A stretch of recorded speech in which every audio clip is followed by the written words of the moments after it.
Donc, bienvenue à tous pour ce nouveau webinaire organisé par le Réseau des villages. On va aujourd'hui traiter le sujet de l'écoute active, comment se placer dans une posture d'écoute active pour ajuster son plan d'action et conserver la confiance de ses clients, investisseurs et collaborateurs. Pour cela, nous recevons Stéphane Labartino, qui est CEO de Comongo, une start-up accompagnée par le village de Grenoble. Je laisse donc la parole à Margot Mignard, chargée de communication au village de Grenoble, pour présenter l'intervenant. Je vous souhaite à tous un très bon webinaire. Merci Audrey, bonjour à toutes et à tous. Donc effectivement, pour ce 28e webinaire, nous avons la chance d'accueillir Stéphane Labartino, qui est le fondateur de Comongo. Alors, deux petits mots sur cette startup. Comongo commercialise la première application d'analyse des ressentis et des attentes de public cible. Donc, c'est en 2008, dans le contexte de crise financière que l'on a tous encore en mémoire, que Stéphane a eu l'idée de parier sur l'analyse sémantique pour développer un outil à la fois innovant, performant, qui est capable de recueillir et d'analyser les attentes de publics qui ont été préalablement choisis pour prendre ensuite rapidement des décisions stratégiques. Donc, à cette époque, et ce qui est toujours un petit peu le cas, il s'agissait d'un vrai contre-pied à l'ère du big data, que de miser sur le qualitatif plutôt que le quantitatif.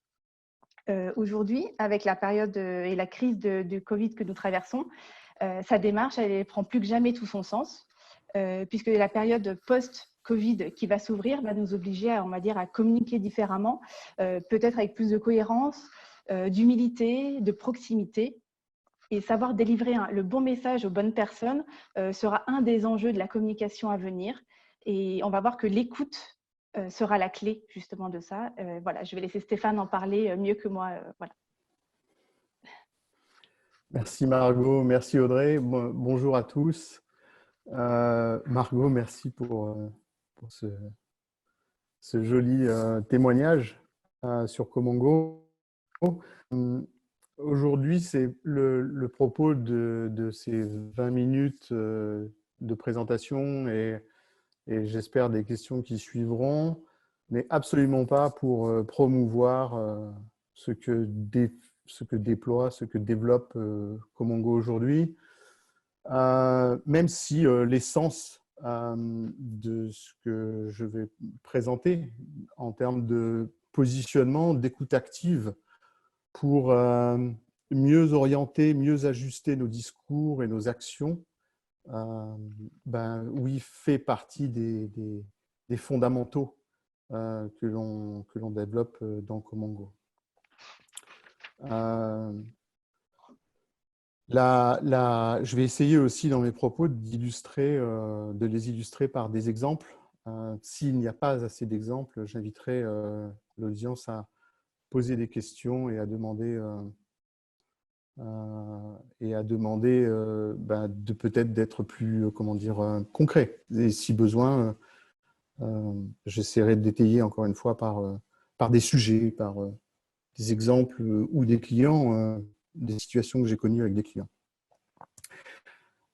L'écoute active, qu'est-ce que c'est? Ça part d'abord d'un postulat qui, je pense, est très important en tant qu'humain que nous sommes. C'est réellement d'entendre comment les personnes qui gravitent autour de nous, dans le monde de l'entreprise qu'on appelle l'écosystème, comment les personnes vivent telle ou telle situation. Une situation peut être une relation commerciale, une situation peut être une crise qu'on est en train de traverser, une situation peut être une considération d'achat d'un produit ou d'un produit par rapport à un autre. Et pour ça, il y a bien entendu dans une démarche marketing une nécessité de se renseigner sur les savoirs, les connaissances au sens large, c'est-à-dire l'état d'une crise, qu'est-ce que ça provoque une crise dans un écosystème. Il est important de savoir en masse que dans le télétravail et dans le déconfinement qui est annoncé, 55% des personnes en France se disent qu'ils ont peur d'envoyer leurs enfants à l'école. C'est important de le savoir en masse. Mais réellement, moi, en tant que CEO, dirigeant, manager, chef de projet, commercial, en fait, j'ai cette information de masse, mais ce qui m'intéresse, moi, c'est peut-être de savoir comment les gens avec qui je travaille vivent cette situation pour que j'ajuste mes messages, mes actions en fonction de ces publics qui sont cibles, qui sont clés pour moi. Parce que l'hypothèse de 55% ne veut pas dire que si j'ai une dizaine de clients, tous mes clients ont tous des enfants, sont tous dans cette même situation de dire je n'enverrai pas mes enfants à l'école, donc je devrais rester dans cette situation de confinement, de garde d'enfants, etc., etc. Donc, voilà un exemple pour essayer de, là aussi, démontrer ce que pour moi, ce que je considère de l'écoute active, c'est d'abord de se concentrer de se concentrer à écouter les personnes dont l'opinion m'intéresse tout particulièrement dans le projet que je porte. Et ça, je vais partager un seul écran aujourd'hui, et ça, c'est modélisé par les sciences de la communication, par un schéma. Et j'espère que vous voyez tous mon écran s'afficher. Par un schéma Margot, tu peux me faire un signe de tête pour être sûr que ça s'affiche bien. Ok, merci. Par un schéma qui s'appelle le schéma de la communication. Qu'est-ce que ce schéma nous dit? Eh bien, il nous dit que à un moment, nous sommes émetteurs. Et donc, moi, je parle à des entreprises, je conseille des entreprises, et donc je considère que ces entreprises, et même Comongo, est émetteur de différents messages qui portent en fait des sujets, des référents, des sujets. Et ces messages, je vais les adresser à qui? À des récepteurs. Et les récepteurs, en tant qu'entreprise, peuvent être de différentes natures, donc avoir différents profils. Et au lieu de commencer à modéliser ce qu'on appelle du persona et de modéliser ou d'illustrer des personas un peu fictifs pour dire c'est cela ou c'est ça mon profil type d'acheteur, d'influenceur, etc. Bon, il est peut-être bon de s'intéresser au profil des gens à qui je m'adresse ou à qui j'adresse mes sujets. Typiquement, une entreprise va avoir des salariés, c'est un profil, va avoir des clients, c'est un autre profil, mais ce critère de segmentation n'est peut-être pas suffisant en fait. Peut-être que dans les clients, il y a des critères de segmentation plus attraits à la localisation, à la situation géographique, ou peut-être aux fonctions, comment dire, aux critères décisionnels, par exemple. J'ai dans mon cycle de vente, dans mes publics, des clients qui sont plus des influenceurs, ou alors des clients qui sont décisionnaires ou des clients qui apportent une valeur technique. Ou des récepteurs de différents profils, des clients de différents profils selon leur domaine d'activité. Donc en fait, dans cette démarche d'écoute active, il faut que je commence à bien modéliser qui et quels sont les critères de segmentation de mes récepteurs. En fonction de quoi? En fonction du sujet que je porte. Si c'est le sujet peut être l'image de mon entreprise, le sujet peut être ma nouvelle offre, le sujet peut être la proposition de valeur de de mon produit ou de mon service.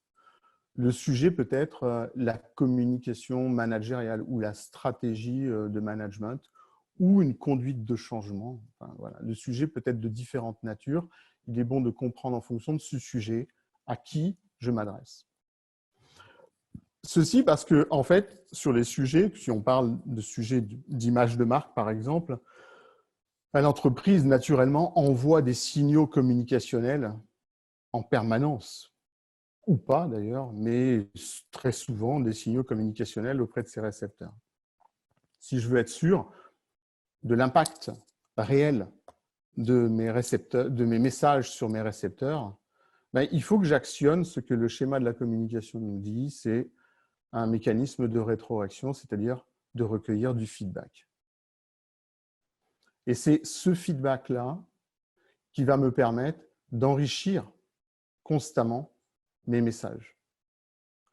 Donc, se mettre dans une situation d'écoute active, c'est être réellement proactif, c'est être réellement dans une position où je me tourne vers mes récepteurs et je leur demande déjà, pour celles et ceux qui ont suivi peut-être le webinaire d'hier, qui était très tourné vers la psychologie, en fait, je me tourne vers mes récepteurs et je prends la température. Je me tourne vers eux et je leur demande comment ça se passe pour eux. Toujours en fonction de mon sujet. Là sera la clé des questions et je pense que je vous donnerai après quelques types de questions, ou même très rapidement d'ailleurs, quelques types de questions à poser qui nous semblent très intéressants. Je veux juste ajouter aussi dans cette dimension de profiler, de segmenter les récepteurs. On est vraiment dans une approche que le monde du développement informatique appellerait l'agilité, en fait. On est vraiment dans du focus group, du bêta-test. On n'est pas dans une démarche qui fait appel à du quantitatif, à interroger en masse et aller chercher de grosses statistiques. Non, non. Ce qu'on veut ici, c'est de se dire, j'arrive à me tourner, ou j'arrive à identifier des récepteurs, des personnes dans mon écosystème dont l'opinion, encore une fois, m'intéresse tout particulièrement sur le sujet. Je suis sûr que inconsciemment, si je vous dis vous voulez vous améliorer vous en tant que personne et vous voulez améliorer votre positionnement, votre discours, vers qui vous vous tournerez pour aller poser des questions et pour recevoir du feedback, inconsciemment, vous savez. Et vous avez des noms et des personnes visuellement dans votre esprit qui apparaissent.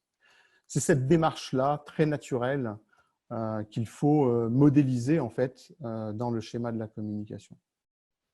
À comprendre aussi cette notion de contexte de la communication qui est essentielle. Margot le disait, chez Comongo, on développe une technologie qui est un outil. Mais en fait, ça n'est qu'un seul outil, quoi. Et l'outil donne un potentiel de traitement très rapide, etc. Bon, il y a plein d'avantages à utiliser un outil tel que le nôtre aujourd'hui, certes. Mais réellement, quand vous faites une approche comme ça de recueil de feedback,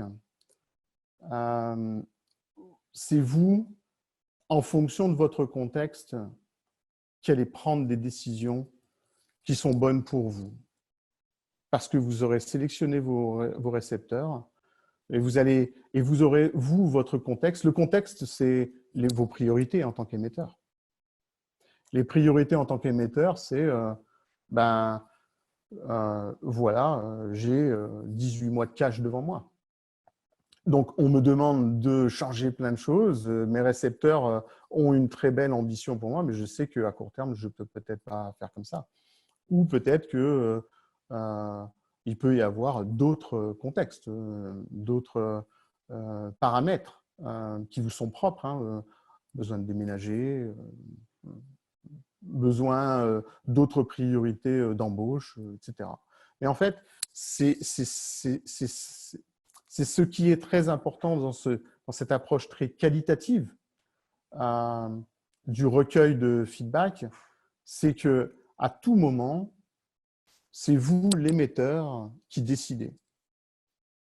Par contre, ce que ça fait, là où c'est très dimensionnant, c'est que en tant qu'émetteur, vous pouvez décider ou vous pouvez avoir l'hypothèse d'un message marketing pertinent ou d'un repositionnement parce qu'on est en transition. Mais en fait, vous avez cette hypothèse. Et c'est là où le schéma de la communication, quand je dis ça vient vraiment des sciences de l'information et de la communication, ce qui est très vrai, hein, ça vient de l'école de Palo Alto, ça a été inventé par des chercheurs, hein, ou en tout cas, ça a été modélisé par des chercheurs.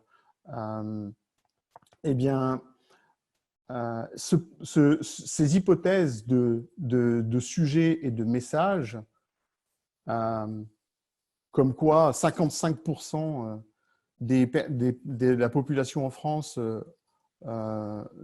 aura peur de remettre les enfants à l'école, ça c'est une hypothèse qui est donnée en termes de macro, en termes de sondage, mais pour vos récepteurs, pour vos salariés, est-ce qu'ils ont cette considération-là? Est-ce qu'ils ont cette même lecture? Donc, en fait, vous avez cette hypothèse que vous allez envoyer en questionnant ouvertement, en laissant venir les gens, en les laissant s'exprimer de manière très ouverte. Et ce recueil de feedback vous permettra de valider cette hypothèse. Et elle vous ressemblera à vous en fonction de votre contexte. C'est ça qui est essentiel, je pense, dans une période comme on vit, comme on traverse aujourd'hui, peut-être, parce qu'on doit préparer le rebond. Mais peut-être également et probablement, enfin moi j'en suis convaincu, dans la vie de tous les jours et dans le cycle de vie d'une entreprise, on valide des hypothèses, on déclenche des actions et ces actions-là, on va de nouveau se remettre en situation de vouloir les valider parce qu'on n'est pas, parce qu'on adopte ce positionnement de scientifique, de chercheur quelque part, c'est-à-dire que rien n'est acquis et que constamment il faudra, par l'écoute de nos écosystèmes, des personnes qui nous apportent de la valeur, donc nos récepteurs quelque part de messages, et ben, être vraiment attentif à ce qu'ils attendent de nous et de nous-mêmes.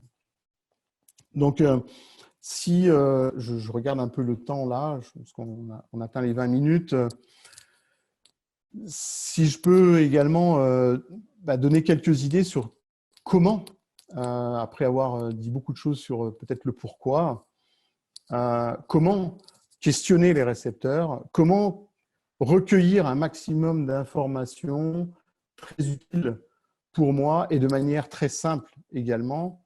C'est-à-dire qu'on ne veut pas abreuver, enfin moi je pars de ce principe-là, on ne se doit pas, on veut éviter d'abreuver de tonnes de questions avec des choix multiples, des questions fermées qui encadrent, qui enferment en fait le récepteur, qui ne le laisse pas libre. Mais on peut poser des questions très ouvertes. Et il y a un schéma qui fonctionne très très bien, qui tourne autour de 4 grandes questions. La première, ce sont les évocations, c'est-à-dire en type de question, les évocations, c'est-à-dire qu'est-ce que mon sujet évoque dans l'esprit des récepteurs? Alors bien entendu, je me suis attaché à profiler mes récepteurs, c'est-à-dire que mon sujet, mon image d'entreprise ne va pas forcément évoquer la même chose si j'interroge mes salariés et si j'interroge mes clients. Donc, d'où la nécessité de profiler, de segmenter, de savoir qui j'interroge pour pouvoir analyser après de manière plus verticale et de comprendre ce qui est commun entre toutes les évocations au travers de tous mes récepteurs, de tous mes profils et ce qui est spécifique en fonction de mes profils. En marketing, typiquement, vous avez une segmentation de clients, vous allez pouvoir déclencher des actions de marketing plus verticales selon les domaines d'activité, etc., etc. Ça, mais encore une fois, on ne sait pas tant qu'on n'a pas recueilli l'information, la donnée, hein, donc du feedback. Donc, les évocations sont très importantes. Ce qui est important aussi, à mon sens, c'est de coupler les évocations par les adhésions, c'est-à-dire ce qu'ils aiment, et puis également les rejets, c'est-à-dire ce qui fait un peu plus mal, ce qu'ils n'aiment pas ou ce qu'ils aiment moins sur le même sujet. Ce qui est intéressant parce que ça vous permet de comparer ce qui est évoqué naturellement, ce que ça évoque, et est-ce que ce que ça évoque vient plus du positif, c'est-à-dire ce qu'ils aiment, ou vient plus du négatif, c'est-à-dire ce qu'ils aiment moins, et donc notamment ce qu'il faudrait gommer dans vos communications. Et puis, il y a un autre type, ce sont les attentes. Les attentes qui sont, OK, qu'est-ce que vous aimeriez entendre ou comprendre ou savoir de mon sujet, de mon entreprise, de ma solution que vous n'avez pas entendu aujourd'hui ou qu'on ne vous a pas communiqué. Donc là, vous allez chercher l'inconnu auprès de vos récepteurs et surtout ce qu'ils aimeraient qu'on leur dise. Ça, si ce n'est pas la clé en fait, de la communication, c'est vraiment de comprendre ce que les gens attendent de moi et que je leur donne les informations qu'ils attendent de moi. Donc voilà. Les attentes peuvent aller dévier sur des manques aussi. Hein. On peut aller chercher des manques. Donc voilà, un schéma assez classique, très ouvert et très court. Ça n'a pas besoin de mobiliser beaucoup de temps. Et ça a une force aussi, c'est que vous vous mettez vraiment dans une position, et ça aussi ça a été dit hier en webinaire d'un point de vue psychologique, et je ne suis loin de là d'être un psychologue, mais ça vous met dans une position d'empathie en fait. Vous vous intéressez aux gens. Vous leur demandez ce qu'ils attendent. Encore une fois, du sujet que vous aurez défini. Et vous tournez vers les gens, les laisser libres et de recueillir en fait, du feedback de manière très libre vous permettra, j'en suis convaincu, d'avoir une masse d'informations très utiles, d'abord très ciblées, très qualifiées parce que vous avez pris cette position d'aller poser des questions et pas d'agréger de par le web à tout va et en masse de manière déstructurée quelque part. Non, vous avez organisé votre pensée, vous avez défini votre sujet, vous avez vous interrogé en fonction d'informations qui vous sont importantes pour vous et vous recueillez les réponses pour en faire, encore une fois, des actions plus pertinentes pour vos récepteurs. Voilà, je pense que je peux en terminer là. Je suis très bavard, donc il faut que je m'arrête à un moment. C'est comme une thèse, ça se termine. Ça ne se finit jamais. Mais s'il y a des questions, je suis prêt à les prendre. Merci Stéphane. On va effectivement enchaîner avec les questions. Une première de Yann qui a étudié ton schéma avec attention, qui se demande s'il y a un feedback de l'émetteur vers le récepteur, qu'il a bien entendu écouter avec sincérité. Alors que je comprenne bien, c'est-à-dire, est-ce que… Voilà, est-ce qu'il y a une flèche ensuite qui va pour symboliser le feedback de l'émetteur vers le récepteur une fois qu'il a écouté ce qu'il avait à dire? C'est-à-dire que l'émetteur refait un feedback ensuite. Refait un feedback au récepteur. Oui. En fait, j'ai envie de dire que ça fait partie de l'amélioration du message. Si ce que je reçois d'informations auprès de la part de mes récepteurs, selon mon contexte, nécessite une reformulation, un nouvel angle, d'expliciter un parti pris, c'est mon contexte et c'est moi qui le décide en fait. Je vais essayer de prendre un exemple concret. En plus, là, il y a des personnes de Comongo qui sont en ligne, donc ça va peut-être les amuser. Le déconfinement. Typiquement, nous, on est dans le déconfinement à l'heure actuelle et on se demande comment on va faire. Comment on va faire, sachant que le village Baïséa de Grenoble, peut-être pas ouvrir ses portes à tout va. Donc, il va falloir s'organiser. Il y a énormément de de questions. Et donc, peut-être que, est-ce qu'il faut généraliser le télétravail? Tout ça, ce sont des questions que moi, je peux recueillir en fait en discutant avec les équipes et décider lors d'une réunion de faire mon propre feedback sur ce que j'ai compris et peut-être expliquer pourquoi je prends ou on prendrait telle ou telle décision. Bon, sachant que notre modèle est fondé sur une gouvernance partagée, donc notre modèle de gouvernance, j'entends en entreprise, donc ça ne se ferait pas, il n'y a pas de top-down chez nous du tout, mais voilà, ce que je pense comprendre de la question de Yann, j'espère y avoir adressé une réponse intéressante. Sinon, j'invite Yann à continuer et à me contacter pour aller plus loin. Très bien. On a une autre question donc, de Catherine qui demande si l'utilisation de la méthode, alors je ne sais pas comment ça se prononce, Soncase, voilà, est-elle forcément utile pour déterminer les groupes de récepteurs afin d'affiner l'analyse des réponses? Ah, ouais.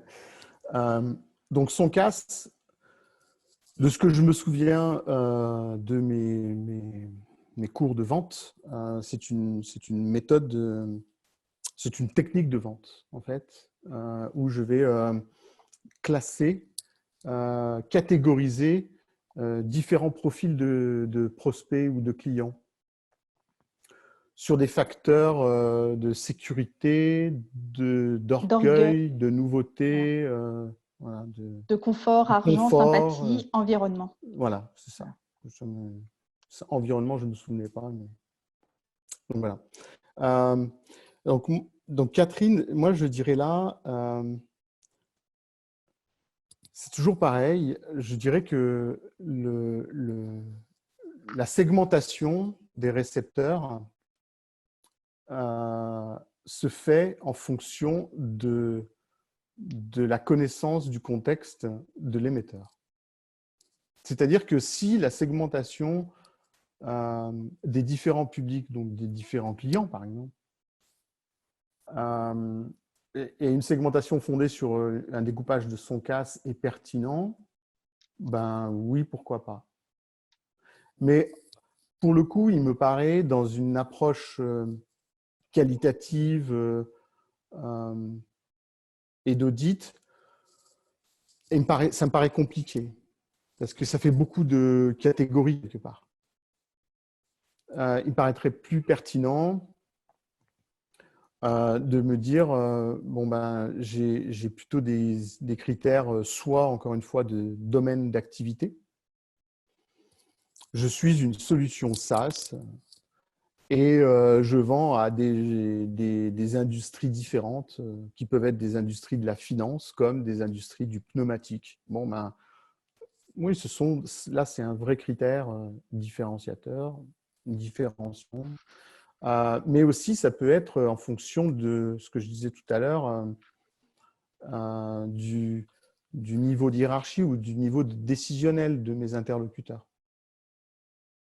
Ou si je veux segmenter des clients et les séparer de mes influenceurs aussi, ou de mes prescripteurs. Pour une start-up, on a accompagné plusieurs start-up. Pour des startups, comme on est dans une approche qualitative, on est dans la constitution d'un tout petit groupe ou de petits groupes de profils, en fait. On parle de modélisation d'un profil de récepteur de 6 à 10 personnes. Et donc, ça nous est arrivé d'accompagner des entreprises qui ont des early adopters, une dizaine, une vingtaine d'utilisateurs. Ben, je me tourne vers ces dizaines ou vingtaines d'utilisateurs. Je vois déjà si je dois les segmenter, s'il y a un critère de segmentation intéressant. Et je vais interroger les personnes dont l'opinion, encore une fois, m'intéresse tout particulièrement. C'est-à-dire ceux qui, à mon sens, me donneront le plus de feedback et le plus riche possible. C'est-à-dire que Je ne vais pas forcément interroger des personnes qui sont mes plus grands fans. Et je ne vais pas forcément interroger mes plus grands mes meilleurs ennemis non plus. Voilà. Je vais juste terminer sur une startup, sur l'effet startup, parce que j'imagine que le public est… et là, voilà toute la différence de ce que je suis en train de modéliser, c'est que je ne connais pas mon public. Mais j'imagine qu'il y a beaucoup de startups dans l'auditoire. Il y a peut-être des startups qui ont des early adopters. Il y a peut-être des startups qui se disent j'ai une proposition de valeur que je pense pertinente. Est-ce que je voudrais la faire évoluer? Comment je vais la faire évoluer? Interrogez vos early adopters, c'est très intéressant parce que vous allez valider l'hypothèse des grands bénéfices que vous apportez auprès de vos utilisateurs. Donc, vous validez que ce que vous pensez apporter est réellement ça. 1, dans leur vocabulaire, 2, dans leurs attentes réelles et dans la projection du futur. Donc, dans une scénarisation et dans une stratégie de rebond, ça me semble essentiel. Ce qui peut être très intéressant aussi, si vous n'avez qu'un groupe d'early adopters, comparez ça avec des prospects avec qui vous avez noué des relations, surtout dans un démarrage de start-up, ça arrive. Et interrogez ces prospects-là, mais des prospects que vous auriez perdus, par exemple, et comparez en fait les évocations, les adhésions, les rejets, les attentes entre vos early adopters et les prospects perdus. Et vous allez découvrir les failles et peut-être ce que vos early adopters aiment et qui auraient éventuellement fait mouche auprès des prospects que vous avez perdus pour ne pas recommencer en fait l'erreur passée. Voilà. Je suis parti de son cas, ça a très très loin. J'ai dit j'étais terriblement bavard. Non, mais pas de souci, c'est très bien. Juste, j'ai Yann qui reformule un peu et complète la première question pour dire qu'effectivement, écouter les personnes ne veut pas dire que l'on va forcément répondre positivement dans nos actions. Donc, il est important au moins de dire à ces récepteurs que l'on a bien compris le point. Et effectivement, je rebondis un petit peu, c'est écouter, c'est quand même accepter d'entendre des choses qu'on n'a pas forcément envie d'entendre, qu'on n'a pas forcément, qu'on n'est pas… qui sont un petit peu inattendus. Donc, voilà, c'est un petit peu l'entente à ce niveau-là. Mais bien sûr, c'est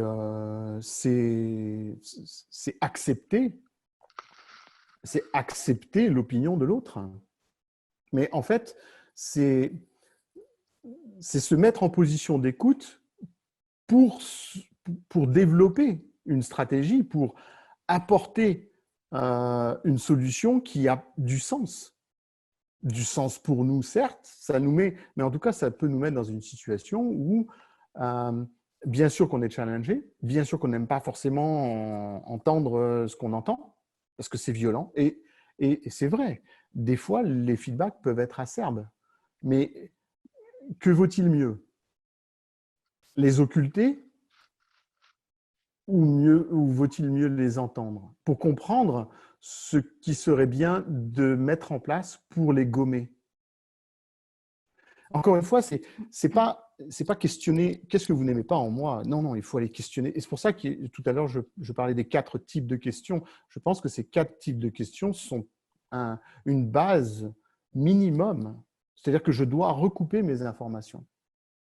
Qu'est-ce que ça évoque? Qu'est-ce qu'ils aiment? Qu'est-ce qu'ils n'aiment pas? Et qu'est-ce qu'ils attendent? Qu'est-ce qu'ils aimeraient savoir qu'ils ne savent pas?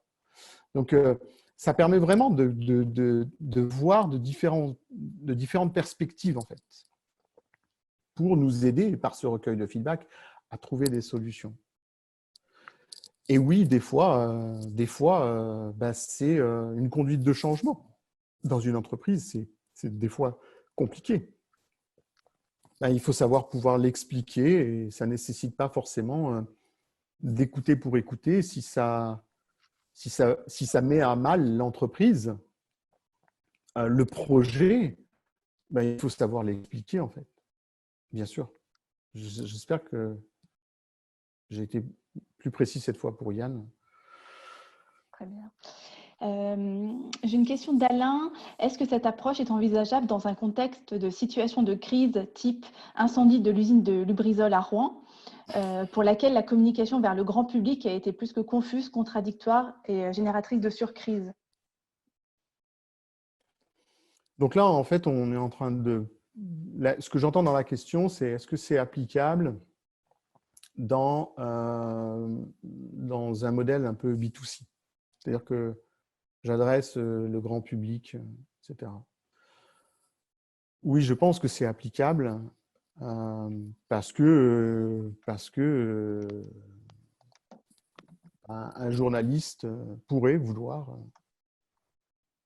vraiment évaluer l'impact ou la trace de cette catastrophe auprès de la population. Donc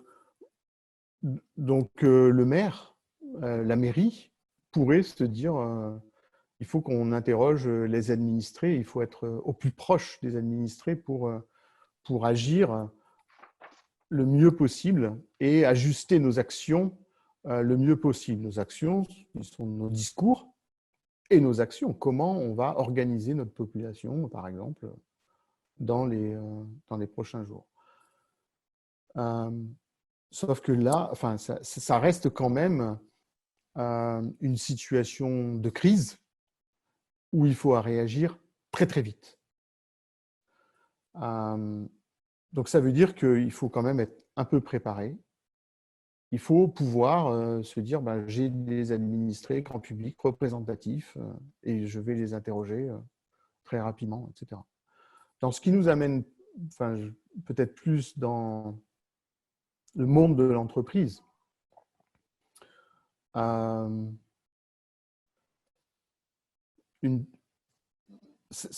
a quand même un peu plus le recul et je trouve que c'est quand même plus approprié et plus facile à déclencher dans un modèle de B2B que de B2C.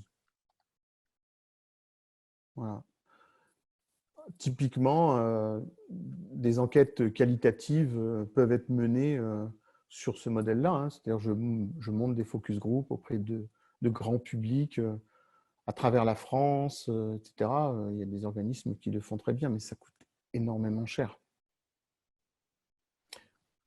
Je pense que là, en tout cas, le propos de l'intervention aujourd'hui, c'est vraiment de voir comment à l'échelle de nos organisations, de nos entreprises, on peut préparer le rebond en fonction de ce que nos publics, nos clients, nos collaborateurs, encore une fois, nos distributeurs attendent de nous demain.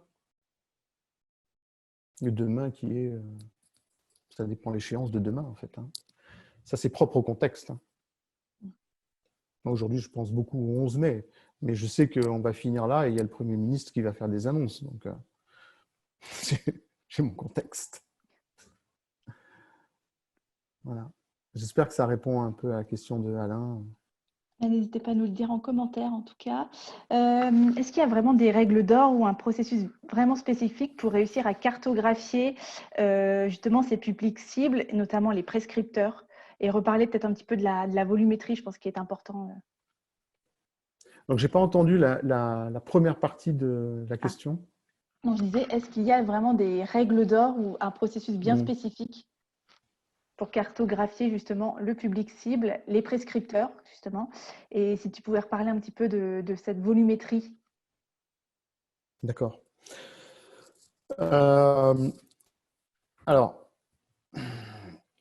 des méthodes pour cartographier les récepteurs. Les récepteurs, c'est-à-dire nos publics cibles, il y a vraiment, je ne sais pas regardons d'abord je ne sais pas si je sais en fait, regardons à qui on s'adresse et qui on a en base de clients, par exemple. Qui achètent, qui sont dans notre CRM. Est-ce qu'on a des clients qui achètent plus régulièrement? Quelle typologie ils ont? Est-ce que c'est des grandes entreprises? Est-ce que ce sont des petites entreprises? tout ça demande de l'intimité, en fait. Tout ça demande de connaître cet environnement et cet écosystème. En tous les cas, moi, dans le cas de Comongo, et après, mon ancienne vie était conseil en communication, en interne ou en externe, mais peu importe, j'ai aidé les entreprises à mieux communiquer. Bon, j'avais cette intimité avec mes clients.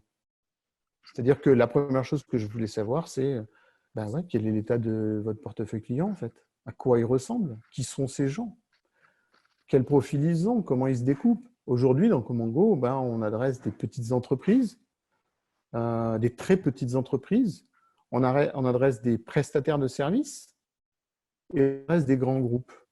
Déjà, j'ai ma propre priorité. Je ne suis pas sûr que je veuille interroger dans une approche qualitative tous ces 4 profils-là, pour le coup. J'ai mes priorités. Donc, je déciderai de faire mes sélections. Et puis, une approche qualitative n'a pas pour vocation d'être une approche statistique. Ça, c'est très important. C'est-à-dire que, oui, si on interroge, on a une vingtaine de clients, on interroge une quinzaine de clients, on peut tirer des conclusions statistiques, c'est sûr.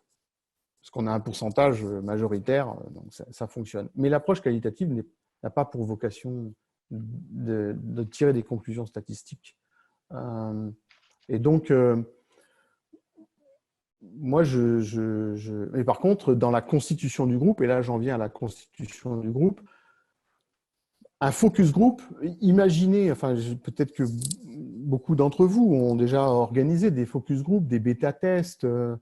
Un focus group, c'est rassembler un peu moins d'une dizaine de personnes ou une dizaine de personnes dans une salle et de les soumettre à un sujet, de les confronter à un sujet. C'est ça la constitution des différents profils. Nous, on part du principe qu'entre 6 et 10 personnes, on a un seuil suffisant. En dessous, on prend le risque de manquer quand même d'informations, qui se recoupent naturellement. Encore une fois, je n'oriente en aucune manière les gens quand je les interroge, en fait. Je leur pose des questions ouvertes et je vois ce qui m'est retourné. Donc, voilà, 6 à 10 personnes. Je reprends le cas de Comongo aujourd'hui. Je ne suis pas sûr que les grands groupes soient ma cible phare. Et parce que ce n'est pas ma cible phare, ce n'est pas ma priorité aujourd'hui et je ne suis même pas sûr d'avoir suffisamment de personnes dans des grands groupes qui peuvent constituer un focus group suffisamment étayé. Donc, je ne me tourne pas là-dessus, mais par contre, je sais que je peux me tourner vers d'autres profils où j'ai un peu plus de monde. Il faut vraiment visualiser ça. Après, il y a plein de choses sur les focus group qui sont faits. Vous tapez focus group sur le web, dans Qwant, dans Quant, je devrais dire, et vous verrez, des règles d'art, des règles d'or ou des règles de l'art pour monter un focus group. En taille, en tout cas, vous verrez, ça varie entre 5 à 12 personnes. Moi, j'aime bien 5 à 10 parce que 10, c'est un groupe qu'on peut encore contrôler, je trouve. Voilà. Très bien, c'est très clair. Nouvelle question. En période de crise, la rapidité de communication auprès du public a-t-elle son importance? Si oui, Comongo aurait quelle place? La communication auprès du grand public, c'est ça, grand public? Oui, en période de crise, la rapidité de communication auprès du public a-t-elle son importance?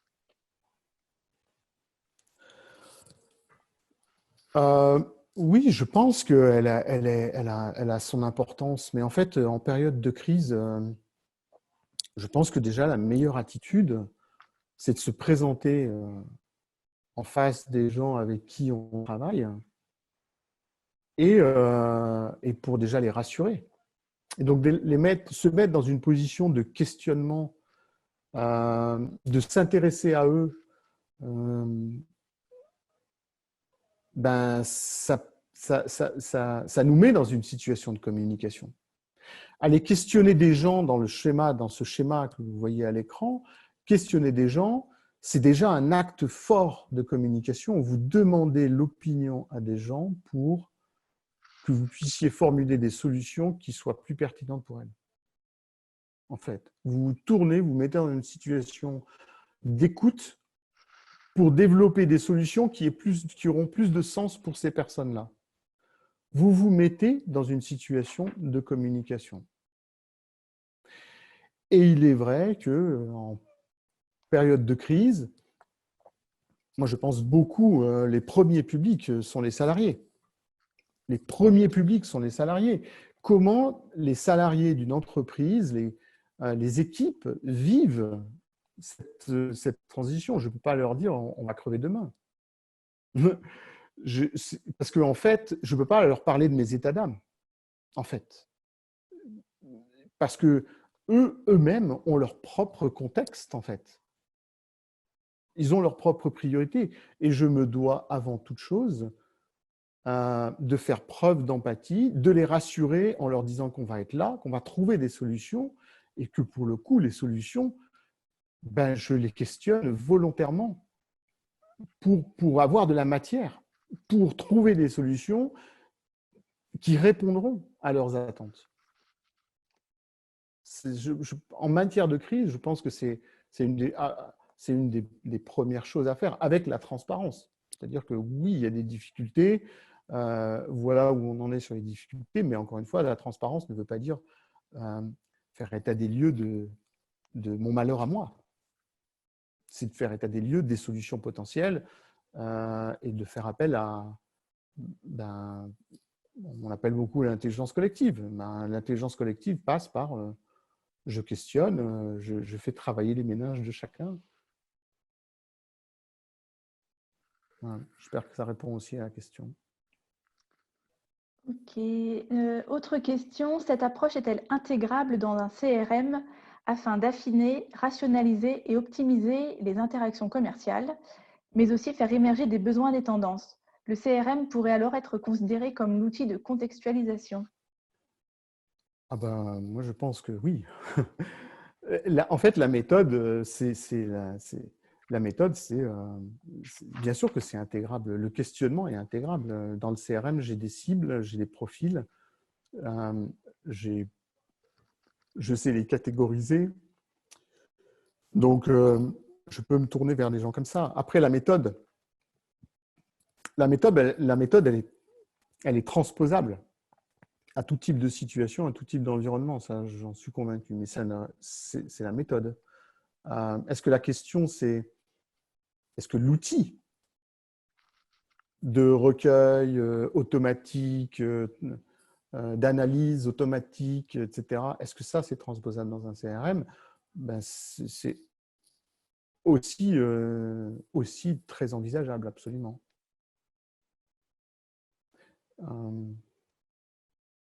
Mais en tout cas, encore une fois, une société qui a un CRM qui est bien organisé, ça veut dire elle peut profiler, elle peut définir des critères de segmentation et selon les critères de segmentation, elle peut identifier des personnes qui lui semblent clés dans ces différents profils.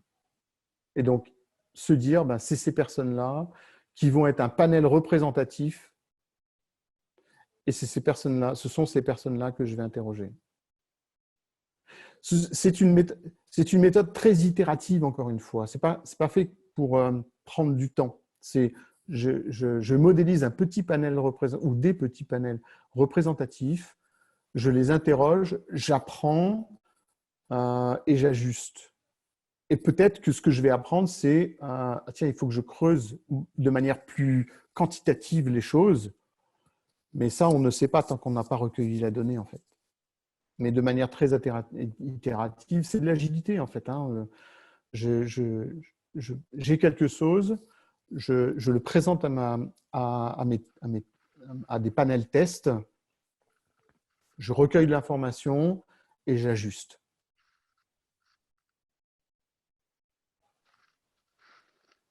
Ok. Est-ce que l'écoute doit-elle être une posture permanente, puisqu'elle s'inscrit en général il y a un aspect de temporalité dans un cycle où dans un premier temps on écoute, on réfléchit, on décide, puis on met en œuvre. Donc comment ça se passe? Est-ce qu'il faut que ce soit quelque chose de permanent, une attitude permanente? Ouais. Je disais tout à l'heure,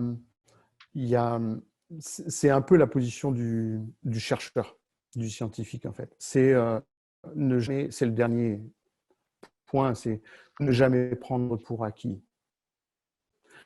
En fait, oui, l'écoute doit être ancrée en nous, je pense, sincèrement. Je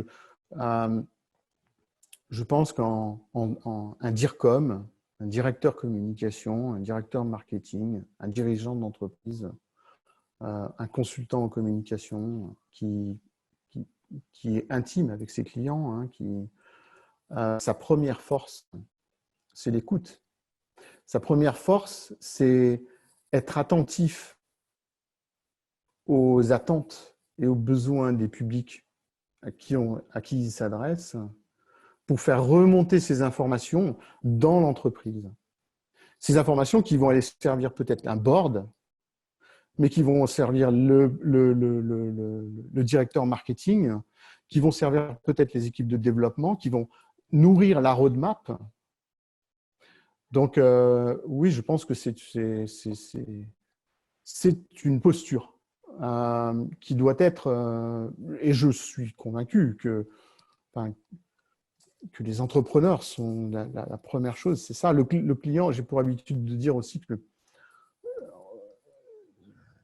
le client n'est pas roi. Et il y a eu un adage comme ça dans les années 70 ou 80, je crois. On disait le client est roi. En fait, moi, je ne pense pas que le client soit roi. Je pense que le client n'est pas roi parce qu'en fait, j'ai aussi mon propre contexte avec mes propres objectifs. Mais par contre, le client, quoi. Le client, c'est le client. Le client, il est là et il est toujours moins cher de m'attacher à satisfaire un client que d'en perdre et d'aller essayer d'en retrouver des nouveaux. Donc, quand je les ai, il faut que je sois centré vers l'écoute et idem pour les salariés. Idem pour les équipes. Être centré vers les gens qui m'apportent de la valeur tous les jours en tant qu'entrepreneur, ça me semble clé pour moi. Ça me semble essentiel.